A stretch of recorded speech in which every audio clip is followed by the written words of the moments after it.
Okay, so the first one you'll be attempting is the stress test. I want you to read the instructions carefully and follow it as best as you can. And when you're through, I want you to total your score and just indicate by the raising of your hand that you're through, and then I will give an interpretation of your score.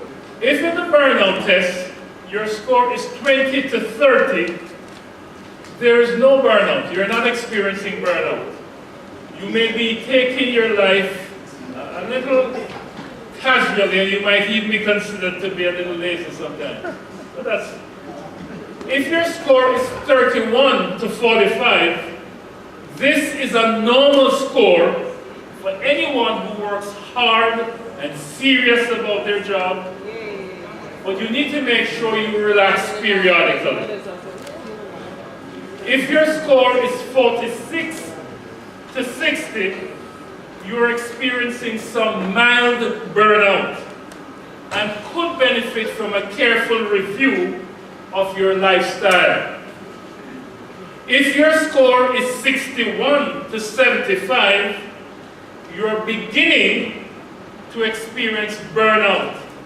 You need to take steps to better control your life. If your score is 76 to 90, you are burning out.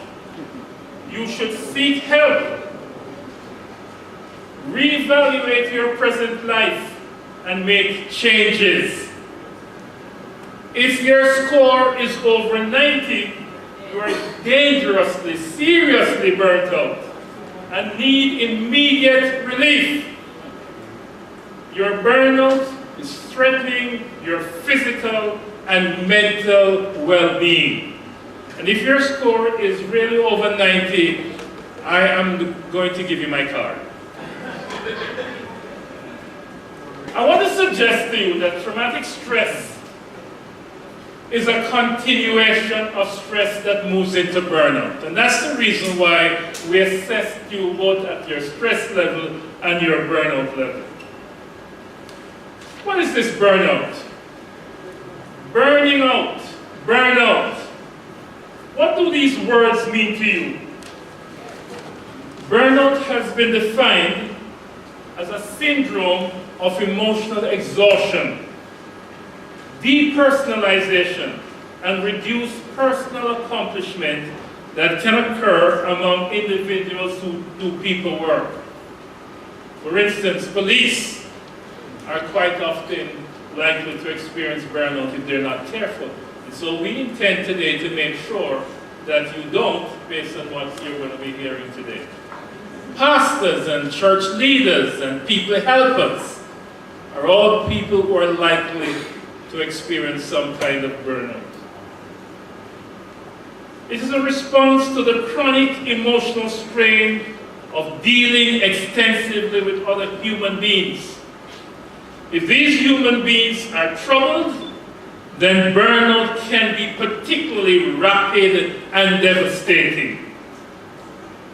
Let us look at stress. And in order to look at stress, I want to first of all look at the symptoms of stress. These symptoms are like the gas gauge on your car. The gas gauge is telling you that you need some gas. So that you're almost empty. So when it goes to E, it is not telling you you have enough. It is telling you that you are running on empty. And we need to recognize these symptoms as it relates to stress. One of the most common stress symptoms, headaches. Headaches. And what do we do when we get headaches? We take Panadol, we take Fensic, we take... What are we doing? We are trying to... You know what you do when you're taking... It's like covering the gas gauge so that you don't see it. So that it doesn't keep reminding you. But we need to recognize that it is telling us that we're experiencing some amount of stress. Another symptom is teeth grinding. And most of us don't know we grind our teeth, because guess what? We tend to grind teeth during our sleep. And so you would have to ask someone who watches you sleep, who sees you sleeping, whether or not you're grinding your teeth. And if you are, or when you go to the dentist will tell you. that you've been grinding your teeth. That's a symptom of stress. Another symptom of stress is insomnia. Insomnia, the inability to sleep. So you are not sleeping well. And you're tossing and turning and just can't sleep. It's because you're stressed out. It's another symptom of stress. Another symptom of stress is muscle tension, the tightness in your neck, in your stomach. Muscle tension. That's another symptom of stress. So if these symptoms are present in your life and you just try to ignore it, what tends to happen is that it moves from gets worse every time. Another symptom is gastric disturbances. You know those earthquakes that's taking place in your stomach? And you sometimes make sure it's not making any noise, but it's spoiling the atmosphere. And you look around so that people will feel that you're just looking around like them, and you're not the culprit. Gastric disturbances. Another symptom, high blood pressure. High blood pressure. Another symptom, rapid heartbeat, palpitations. These are symptoms of stress. Then we have what is called the worst. That's the ulcer, the stroke, the heart attack. And what tends to happen is that these minor symptoms, you're not paying attention, and so they end up getting worse and worse and worse. I want to point out to you the differences between stress and burnout, because there are differences between stress and burnout. When I was 15 years old, living in the Rockford area, one night there was a period in my life I was going through a backslid, lead church and had nothing but, and I was coming from a Maritone session one night. A Maritone, so you know how long that is. Coming from Copacabana, walking on a road named Glasswell Avenue in East Kingston. And I was held up by a gang with guns, the guys with guns, headed by a notorious criminal named Dennis Barth, alias Tupper. And they were you talk about stress. You talk about distress, which is bad stress. And they were asking me questions that I couldn't answer. And then all of a sudden, Tupper said, "Stop that to the boy and shot him." And as Tupper said that, a jeep with policemen came on the scene. And they ran, and the police took me to my grandmother's house, found her on her knees praying. And that night, I rededicated my life to God, and I never turned back since. But it was such a stressful situation that everywhere water leaves one body, left my body that night.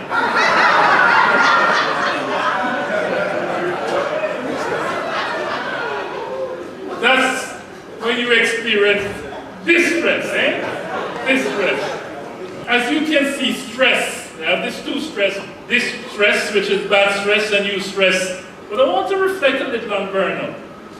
Our body system is exhausted by overwork, pushed beyond reasonable endurance, and depleted of resources. And that causes us to experience burnout. So extreme state of burnout will cause certain things to happen. So I'd like to discuss with you now what we call the symptoms of burnout. What are the symptoms? How do I know that I'm experiencing burnout? One of the symptoms of burnout is demoralization. Demoralization. A belief that you are no longer effective as a police officer, as a pastor, as a Christian worker, as a Christian leader. You don't feel that you're effective anymore. If that's how you're feeling, it is because you are experiencing burnout. That's a symptom of burnout, demoralization. Another symptom of burnout is depersonalization, treating of yourself and others in an impersonal way. So you're not caring for yourself, and you don't care for others also. And that's another symptom of burnout. Another symptom of burnout is detachment. a withdrawal from all responsibilities. So you want to resign from this and resign from that and don't want to do this anymore and do that anymore. You want to withdraw, you want to stay by yourself. You don't even want to associate anymore with the people you used to associate with. It's a symptom, it's a sign that you're experiencing burnout. Another symptom of burnout is distancing and avoidance of social and interpersonal contacts. So you don't even want to go to church, you don't want to do anything where people are. You want to stay away from the public. Then there is what is called defeatism, a feeling of being beaten and a giving up of any hope of being able to avoid defeat. You feel that you've been defeated, you're feeling hopeless, you're feeling as if it don't make sense anymore to be doing what you used to do. And then you're reflecting on all the people who take it for granted, all the people who use you, all the people who abuse you, and you're reflecting on all of that, and you're saying, they're really not appreciative, and all of that sort of stuff going on in your mind. What are the differences between burnout and stress? I want us to understand the differences because they're crucial. Burnout is a defense characterized by disengagement. So burnout is a defense characterized by disengagement. Stress is characterized by over-engagement. So people who are experiencing stress want to do more and more and more. People who are experiencing burnout want to do less and less and less. In burnout, the emotions become blunted. You feel like a zombie. The emotions become blunted. In stress, the emotions become overreactive. You want to keep going. In burnout, the emotional damage is primary. So what the primary damage in burnout is emotional. Your emotional damage is primary. You get depressed and so on. Whereas in stress, the physical damage is primary. The physical damage is what is primary in stress. You're going to experience physical hurt, whereas in burnout, it's emotional hurt. The exhaustion of burnout affects motivation and drive. So you are not motivated, there's not much drive. So the exhaustion of burnout affects motivation and drive. The exhaustion of stress affects physical energy. You keep going until you're dead tired, you even fall asleep driving. Burnout produces demoralization. Burnout produces demoralization. Stress produces disintegration. There's a disintegration between your body and your mind. Burnout can best be understood as a loss of ideals and hope. Burnout can best be understood as a loss of ideals and hope. Stress can best be understood as a loss of fuel and energy. The depression of burnout is caused by grief. So you're experiencing grief. You can't believe that you have become what you are. So it's experience. So you feel as if, well, I used to do all of these things and I can't do it anymore. So you are going through a period of grief. The depression of stress is produced by the body need to protect itself.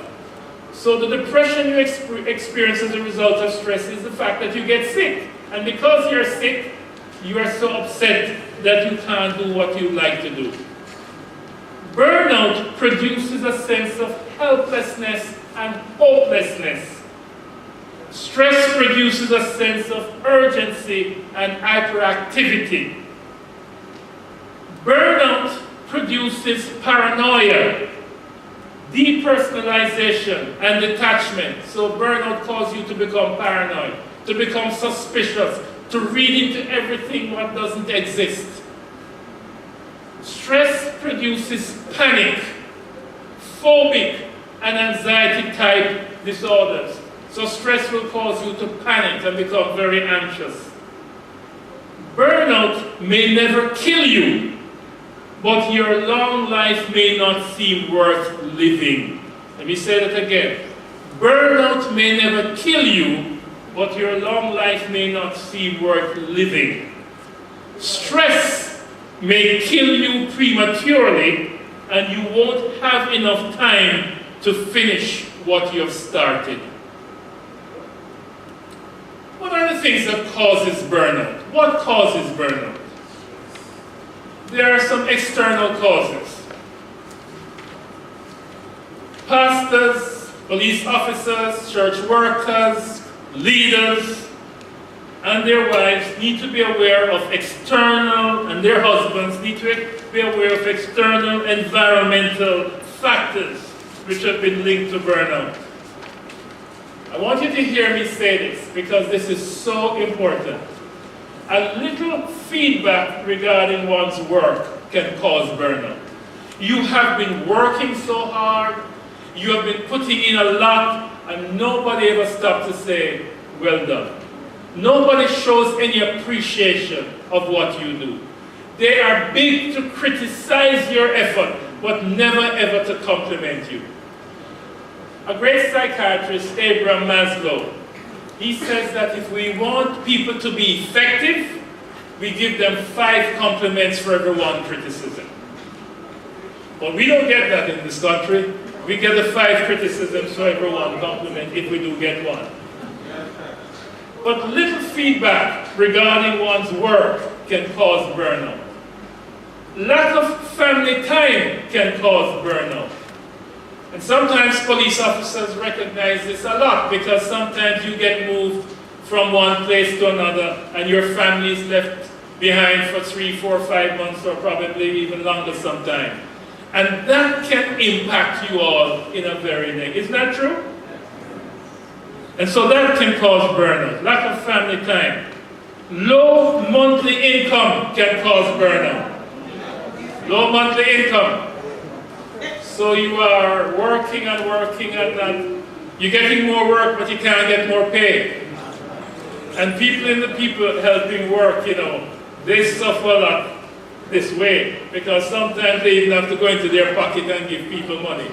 And yet still there's not anything to replenish that. So low monthly income, financial difficulties can cause burnout. Understaffing can cause burnout. So you need more people to assist, and that's not happening. Many life changes can cause burnout. You have had difficulties in your life. You have lost loved ones. You have had some traumas. You have had some bad experiences. You have been held up. All of these factors can cause you to experience life changes, can cause burnout. If you're a church person or a pastor, church members' unrealistic expectations of you can cause burnout. Because church members expect you to visit everybody. And although somebody has visited them, they say, nobody visit me. And who is the nobody? The pastor. So that can cause burnout. Lack of personal devotions can cause burnout. Then there are what we call internal causes of burnout. Pastors, police officers, and their wives, their spouses, need to be aware of inner tendencies which can leave them susceptible to burnout. The following personality tendencies have been linked to burnout. A high need for approval. If you're the kind of person who has a high need for approval, you like when people applaud you and say you're like Donald Trump. You're going to experience burnout if that is not happening. Workaholic. A workaholic. Workaholic. So if your personality is that of a workaholic, an unassertive, passive individual will likely experience burnout because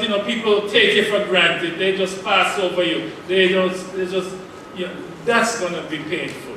Also, a person with what we call the Messiah complex, who wants to change the world. But you know, you're not going to change the world. You're going to leave it just the way you saw it. And so this person with the Messiah complex is going to experience burnout. Another thing that causes burnout is unresolved interpersonal conflict. Unresolved interpersonal conflict. Unresolved interpersonal conflict leads to burnout. There's a tremendous drain of energy when there are harbored angry feelings. Differences can disrupt sleeping habits, thinking patterns, and normal behavior. The pastor, the police officer, the church leader who is angry and passive is much more likely to experience burnout than one who is angry and assertive. So the passive person is much likely, because that passive person is internalizing, is taking it on, but saying nothing and allowing themselves to be taken advantage of, whereas the more angry and assertive will speak out and speak their mind, and that person is likely to experience less burnout than the other person. What are the effects? The effects of burnout. Burnout has detrimental effects on a pastor's marriage, on a police officer's marriage, on a church leader's marriage, on any Christian leader's marriage and family relationships. Pastors, police officers, church leaders who are treated with dignity and respect in their ministry, in their job, tended to treat their spouses and children with dignity and respect. Conversely, church leaders, police officers, pastors who were experiencing a loss of self-esteem and feelings of insecurity in their job, in their ministry, tended to express hostility towards their families. These pastors, police officers, church leaders tend to see their marriage and family as another demand on their already depleted energy. Wives have been found to be more sensitive to their husband's level of burnout than pastors themselves, who are males. It would be wise, therefore, for church leaders, pastors, police officers to listen to their spouse input about how they're seeing them, how they're experiencing them. You might have heard the story of this man whose boss gave him a rough time at work. And so he came home and took it out on his wife. The wife took it out on her son, who resembles him. The son beat up on his sister, who resembles his mom. And the poor sister had nobody else but the dog to kick. It's called frustration aggression. And frustration aggression is one of the ways in which people express the fact that they're experiencing burnout. How do we avoid burnout? How do we avoid burnout? Life, work, and ministry can be represented by a rat race or a relay race. In both of these analogies, there is a great deal of energy expended. There is evidence of lots of activity when people have contact with others. However, that is where the similarity stops. In the rat race, there appears to be clear sense of purpose. There is no sense of cooperation, support, and caring. In contrast, a relay race evidences a clearly communicated direction, a prescribed course, a sense of team spirit and cooperation. The pastor, police officer, church leader in the rat race often feels like a victim, controlled by his or her situation. the transformation from rat race to relay race occurs as a church leader, pastor, police officer incorporates the following suggestions. First of all, you gain a clear understanding of your strengths and weaknesses. Gain a clear understanding of your strengths and weaknesses. Surround yourself with a team of people who can assist you to carry the baton. Several years ago, many years ago, Sam Vassell was coming from the University of the West Indies, driving from the University of the West Indies. I was driving to the University of the West Indies. We both recognized that we were carrying a lot. And we both recognized that we were in a rat race. We stopped and we spoke to each other. We decided at that point in time that we were going to create a team so that we can experience a relay race. And we formed a group, a support group, that consists of several people whose name I can't call, they can only call their name. And the reason I can call Sam is because he's here. And because he's the one who helped start this thing.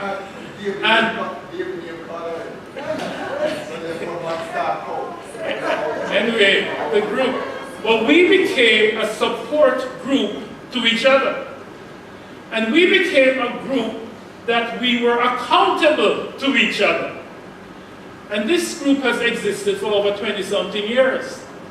And this group is a group where we're able to challenge one another, we're able to speak into each other, and we're able to help each other to remain straight. And many people ask me all the time, you've been in this business for such a long time, how come there's no scandal? Because of a support group. Because of a support, an accountability group. Are you with me? Because any of these guys can pick up a phone and call my wife and say, when Barry beat you? But they can ask any question and we can do the same to any of us. And the point is this accountability group has transformed us from functioning as rat racers into a relay. And so there is the need for us to have people who we can be accountable to, who will be accountable to us, and who can be supported. Also, gain a clear sense of your purpose and priorities. Gain a clear sense of your purpose and priorities. Carefully plan the direction you feel God is leading you. So be very clear. And then with this group, you bounce it off from them so that they can pray with you. And they can also get a sense as to how God is speaking into your life. Also, go ahead and structure changes in your environment to relieve the stress. Some things can be changed, so you take action. Other factors cannot be changed, so you make adjustment. So you look at your life and you make some changes. For instance, here's one of the changes I made in my life. My wife used to complain that I was so busy that we didn't have enough time for each other. You know what I did? I gave my wife my diary and said, you control my diary. I will make no decision. You make them all. You know what has been happening? I've been doing more assignments and taking more clients. But guess what? I've also been able to make more time with her. Are you with me? So I end up with a win-win situation. So what you really want to do is to go ahead and make changes, because you can very well find that by so doing, you're in a better situation. Number 4, go ahead and be assertive in resolving interpersonal conflicts and differences. Be assertive. So don't go complain that this person said this about you or this person. Be assertive. Go to the person and speak to them. The Bible says, that we must go to him or go to her and if we don't resolve it, we get somebody else to come, and if we still don't resolve it, then we get somebody until we take it to the church. You understand? But the worst thing in the world is for you to keep complaining to everybody about this person did this to you, and you have not yet gone to the person. That is going to cause you to be burnt out. Also, take time to relax and have a recreation, have some recreational time in order to feel restored. Let's look at stress. How do we manage this stress that is going to kill us if we are not careful? I would like to share with you some things that I believe if we are able to do will help us to manage stress well. First, I want to suggest that you learn at least one relaxation technique. Learn at least one relaxation technique. Many years ago, a president of the United States of America, Ronald Reagan, was shot. And he was a very anxious man when he got out in public. And he went and saw a psychiatrist, and that psychiatrist was able to help him with a relaxation technique that he mastered. And that technique is a technique that I'm going to share with you right now. It's a technique that we all knew, but guess what? Reagan made it popular. He popularized it. It's called the deep breathing technique, the deep breathing exercise. You take a deep breath, you count to 10 in your mind, you count to 10 in your mind, and you do this 20 times. So you take a deep breath, you count to 10 in your mind, and you do this 20 times. What are you doing? You are like a police officer or soldier standing at attention. And by doing the deep breathing exercise, you're moving yourself from the attention position to the at ease position. The beautiful thing about the deep breathing exercise is that you can do it almost anytime and anywhere. You are stuck in traffic and you're upset because you're late, you can get into your deep breathing exercise. When I stood up here this afternoon to speak to you, I wasn't too sure of my crowd, so I decided to relax by doing my deep breathing exercise. So it's a very important thing because it relaxes you. Secondly, you need to balance your life by exercising regularly.